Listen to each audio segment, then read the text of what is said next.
شوف نسبه التلوث عندنا في الماء. هادشي علاش في المغرب كتلقى كلشي مريض، كتلقى انسان عنده 60 عام كيبان بحال اللي عنده 120 عام.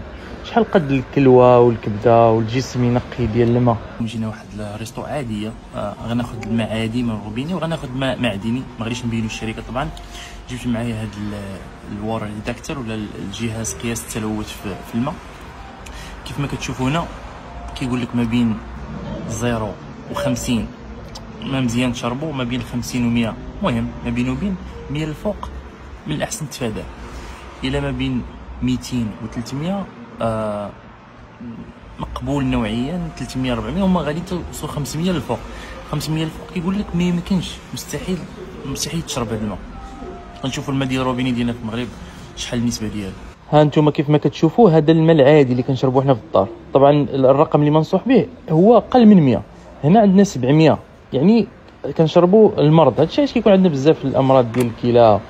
هذا الماء المعدني، يعني الماء المعدني خصو يكون 50 نورمالمون، حيت هو كيكون منقى مصفى.